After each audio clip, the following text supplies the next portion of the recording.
이건 제 수학 출제 원리 강의입니다. 이건 1타 강사분 강의고요. 저는 이 1타 강사분 강의보다 강의 수도 적고 가르치는 내용도 적고 강의력도 적고 수강생도 적습니다. 그냥 모든 게 다 적습니다. 그러나 이 중졸 출신 7등급분 2달 만에 3등급으로 올려드렸고요. 이 6등급 출신 여성분은 저희 공통과목 출제 원리 강의 수강을 하시고 2달 만에 수능에서 공통문제 딱 2개 빼고 다 맞았습니다. 9평 55점 5등급이 됐던 이 수포자 남학생분은 제 공통과목 출제 원리 강의를 수강하시고 한 달 뒤에 공통문제 3문제 빼고 다 맞췄습니다. 이 4등급의 여학생분도 2달 뒤에 공통문제 딱 하나만 틀리면서 2등급으로 만들어드렸고요. 이 고1 수학도 못하셨던 생도배 출신 분은 1년 뒤에 2등급으로 만들어드렸습니다. 더 중요한 거는 제가 이 학생들한테 가르쳤던 건 딱 한 가지 마인드. 첫 번째, 수학적 사고력을 퍼져라. 두 번째, 74개의 출제 원리대로만 풀어라 였습니다. 저 또한 오수 때 생각을 닫고 창의력과 사고력을 버리고 출제 원리대로만 풀었더니 9평 5등급에서 수능 1등급으로 2달 만에 떡상하게 됐죠. 현재의 수능 수학 입시판은 현우진 선생님의 등장 이전과 이후로 나뉘었지만 이제 저 송지혁의 등장으로 인해서 송지혁의 등장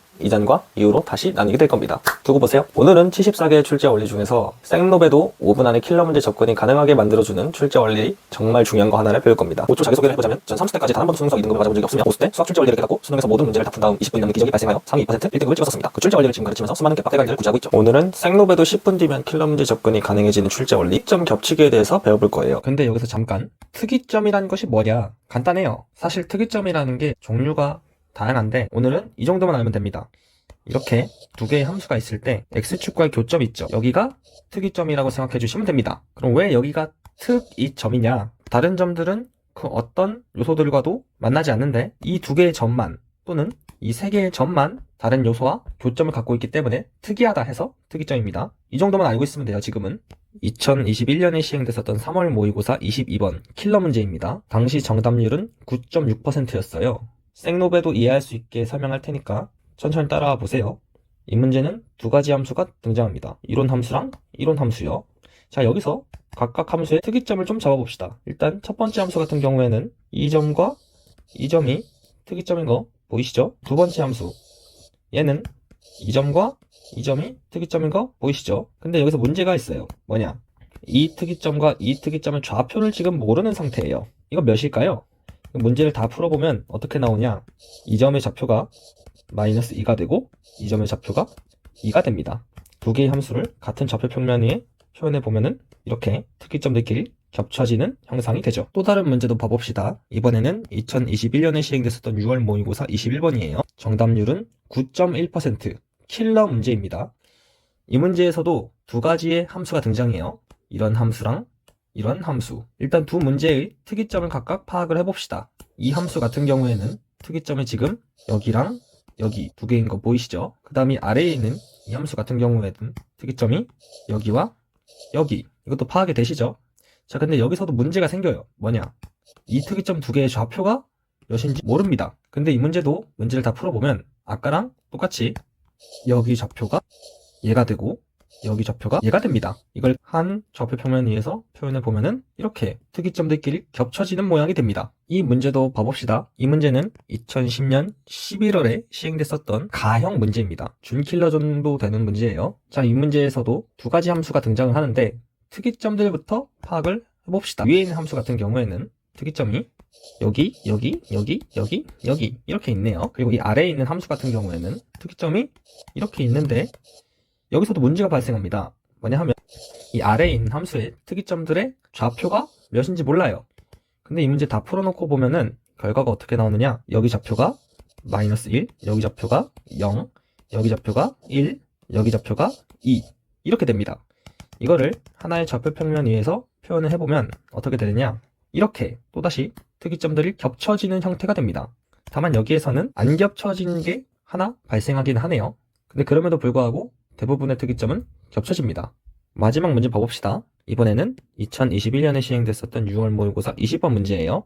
이 문제 정답률은 26.6%. 이 정도 문제만 다 맞춰줘도 2등급은 무조건 나옵니다. 자, 여기서도 두 가지 함수가 등장을 하는데 각각의 특이점들을 살펴보면은 위에 있는 함수 같은 경우에는 3과 5 이렇게 있네요. 아래에 있는 함수 같은 경우에는 A, 미지수 A로 잡혀 있어요. 그러니까 모른다 이거죠. 특이점 좌표를. 자, 이 문제는 뭘 구하는 문제냐? 모든 A 값의 합을 구하는 문제예요. 즉 A 값이 여러 개일 수 있다는 겁니다. 자, 여러분이 스스로 한번 해봅시다. A는 몇과 몇이 가능할까요? 이 정도 했으면 감이 오신 분은 알 텐데 A는 3과 5가 가능합니다. 왜냐? 그때가 특이점이 겹쳐질 때이기 때문이죠. 자, 지금까지 봤던 문제들은 전부 다 특이점들끼리 겹쳐질 때가 답이 되는 상황이었죠. 그럼 여기서 이런 의문을 가질 수 있죠. 왜 특이점들끼리 겹쳐질 때가 기준이 될까? 이 원리는 사실 굉장히 간단합니다. 잘 보세요. 여기 이렇게 두 개의 함수가 있습니다. 특이점 겹치기 논리에 따르면 여기에 있는 이 미지수 A는 1이 되어야겠죠. 이렇게 특이점들끼리 겹쳐질 때 이때가 답이라는 거죠. 근데 만약에 A가 1이 아니라고 가정을 해봅시다. 그러면 이 A라는 놈이 뭐 이런 데 생길 수 있겠죠. 근데 꼭 여기가 답일 필요는 없거든요. 여기가 답이어도 되고, 여기가 답이어도 되고, 여기가 답이어도 되고, 여기가 답이어도 되고, 여기 전부 다 답이 가능해요. 여기서 알 수 있는 건 뭐냐? 특이점 겹치기가 아니면은 답이 무한개가 나와버려요. 그러나 답은 딱 한 개여야 되거든요. 그래서 특이점이 겹쳐질 때가 기준이 될 수밖에 없는 것입니다. 그럼 여러분 이런 의심이 들 수 있어요. 특이점이 완벽하게 겹쳐지지 않은 문제가 나오면 어떡하지? 예리하시네요. 실제로 그런 문제가 있습니다. 근데 아까 했잖아요. 바로 이 문제였죠. 이 문제 다 풀어보면 결과가 어떻게 나오느냐? 이렇게 나왔었죠. 특이점들이 겹쳐지게. 다만 안 겹쳐지는 게 존재하긴 합니다. 그렇다고 해서 특이점이 아예 안 겹쳐지는 게 아니라 한 개 빼고 겹쳐지느냐, 두 개 빼고 겹쳐지느냐, 완벽하게 싹 다 겹쳐지느냐, 이 차이인 겁니다. 즉 특이점끼리 겹쳐지는 게 기준이라는 것은 변함이 없죠. 그러면 특이점 겹치기가 아예 안 발생하는 문제가 있느냐? 있어요. 근데 걱정할 필요가 하나도 없어요. 왜냐? 그런 문제는 엄청 쉬운 문제일 수밖에 없기 때문이죠. 특이점 겹치기가 아예 안 발생하는 걸 답으로 하려면 조건을 이렇게 굉장히 강력한 조건을 줘야 답이 하나로 딱 떨어져요. F1은 2 이런 식으로. 안 그러면은 아까 봤듯이 답이 무한개가 나와버립니다. 근데 문제는 F1은 2 이렇게 너무 센 조건을 줘버리는 순간 이 F1은 2라는 거를 여기 함수에다가 대입해서 식계산만 해버리면 답이 나오는 아주 단순한 계산 문제가 돼버려요. 그래서 킬러나 준킬러 문제를 낼 때는 특이점 겹치기를 내지 않을 수가 없는 거죠. 왜? 문제를 어렵게 해야 되니까. 특이점이 아예 안 겹쳐지는 걸 하면은 너무 문제가 쉬워져 버리니까. 자, 이제 작년 제 수강생들이 했었던 것처럼 수학적 사고력 없이 작년 수능 수학 킬러 문제를 풀어봅시다. 정답률은 3.6%였으므로 1등급 애들도 싹 다 틀렸던 문제라고 할 수 있겠죠. 자, 이 문제에서 나조건을 눈여겨봐야 하는데 나조건을 보면 서로 다른 시그널 개수가 4개다 이렇게 나와 있어요. 그런데 수학 10고수들은 이 조건 그냥 특이점이 4개다 이렇게 받아들입니다. 즉 이 문제의 조건을 지지고 볶아가지고 특이점이 4개가 나오도록 만들어주기만 하면 되는 거예요. 자, 그러면 두 가지 함수가 나와 있고 특이점 파악부터 좀 해볼게요. 위에 있는 함수는 특이점이 3개네요.